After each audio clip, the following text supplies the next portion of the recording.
So you served your child lunch and 30 minutes later they say something like, "Mom, I'm hungry." And then another hour later they say, "I'm hungry again." This constant grazing isn't a behavioral problem that you need to discipline, it's a blood sugar problem. What's on their plate may be creating a blood sugar roller coaster where it's constantly spiking and crashing. So today I'm going to give you 3 swaps as a pediatric dietitian that's going to give you peace and give your children steady, calm energy that's going to last throughout the day. Most kid-friendly foods and snacks are what I like to call rocket fuel.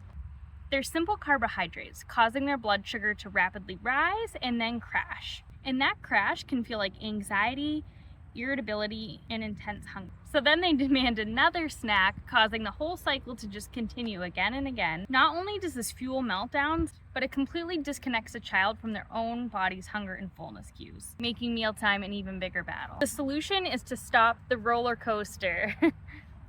We do this by building every meal and snack on what I like to call the metabolic trinity: protein, healthy fat, and fiber. These 3 things help slow down digestion and stabilize blood sugar. So let me show you what this looks like in real life. So the plate before might look something like just some dry cereal, maybe cereal with a little bit of low-fat milk. The second breakfast is going to be something that's going to stabilize their blood sugar. This is going to be something that contains all 3 of the metabolic trinity. So it could be something like eggs with sourdough toast and some berries on the side, and the toast will have some butter on it. So they're getting the fat from the butter and from the egg yolk.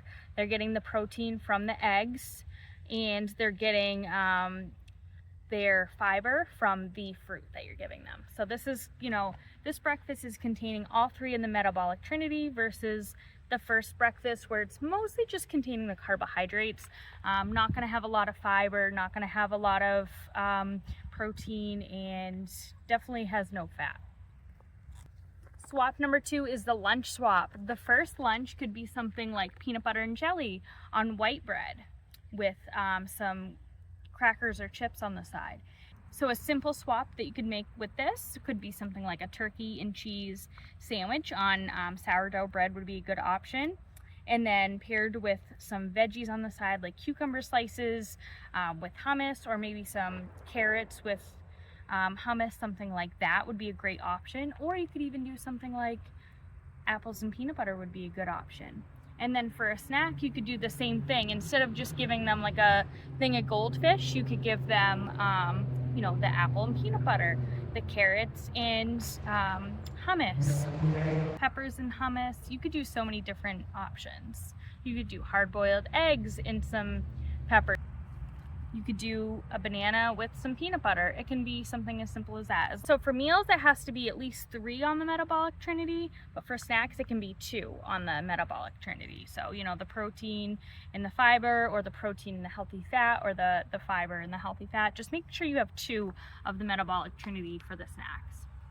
Or one of my favorite snacks I like to give my kids is just a simple thing of cheese and a couple of oranges, or string cheese and a banana, or string cheese and an apple. I find that really easy to just grab and go. And then dinner, again, that would look like another balanced meal. So making sure you've got the protein, the fiber, so you're going to get that in the vegetables, or could be in the carbohydrate, might contain some fiber too, like your potatoes, things like that, would have some fiber in it.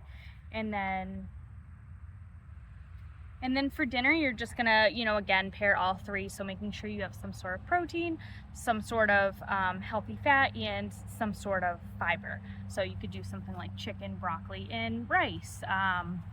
You could do a steak, baked potato, and carrots, something like that. Just pairing, making sure all 3 of the metabolic trinity are there. At least all 3 for meals, and then at least 2 of them for snacks. Building a balanced plate is the nourish pillar of my table piece method, and it's foundational. But I know you might be thinking, Brittany, that's great and all, but my kid would never eat that. And that's why just knowing what to serve isn't enough. You also need the other 3 pillars: regulate, trust, and structure. You need the tools to create a calm, pressure-free environment for your children to actually want to try new things. I teach you my complete 4-pillar framework inside of my Piece of the Table course. I can link it down below. In it, you'll learn the exact words to say, when they refuse a food, and how to finally make mealtimes the most peaceful part of your day. I'll link it down in the description below.